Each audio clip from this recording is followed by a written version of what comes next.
Now, I haven't been very prescriptive about how to use these, and that's because when it comes to weekly planning, I think that we do want to have a bit of flexibility. The way I like to plan my week might be different to how you like to plan yours. I don't think it hugely matters. I don't think there's one perfect way to plan your week. What I think does matter is that you give yourself a little bit of time to look at the week ahead and think about, oh gosh, have I got that coming up? Oh, I'd forgotten about that meeting. So I typically try to look at my week ahead on a Friday just to check what's coming up.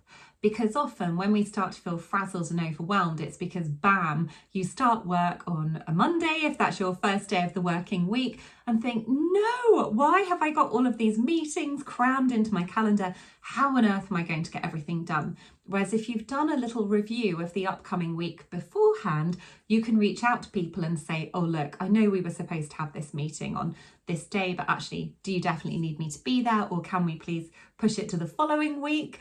Obviously, don't do that with your one-to-ones. I know if you have got one-to-ones, if you are a manager, that's something that can often start to slip. So I'd encourage you not to do it with that. But with other things, you might be able to jig things around a little bit. The other thing I really like to use these weekly planning pages for is the top bit here. It says goals I'm focused on for this quarter. So if you've filled in the whole beginning part of your planner and you've set all your goals, there is such a danger that you'll think, I'm so excited about these, I'm so raring to go, I don't need to remind myself what they are, but then they start to fade and then you just end up doing the everyday firefighting when you're actually at work, and then it gets to the end of the year and you're disappointed because you haven't hit those goals. So by actually having them written down on your weekly planning pages, by having to write them out each week, it really keeps you laser focused on, okay, this is what I want my priority to be. How am I going to make sure that no matter how much else is going on, that I'm going to focus on that? The other part of the weekly planning page, just to show you, is again, I don't know if I told you I love to-do lists. There's a to-do list here. There's something weirdly satisfying about ticking off boxes when you have achieved a task. So this is longer than it used to be in last year's edition of the planner, because I found that people told me they were really using the to-do section, and actually I was really using the to-do section.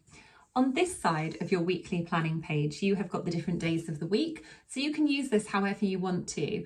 I tend to use this bit a little bit less, but if I am using it, then what I might do is just write in some of the key tasks I've got going on those different days. In fact, I almost start creating mini extra to-do lists in them as well.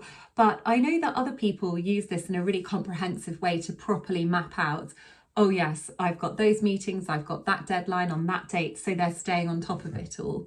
In fact, if you are someone who's brilliant at using this page, I'd love to hear all about it so that I can share any top tips that you might have for everybody else who is using the planner as well.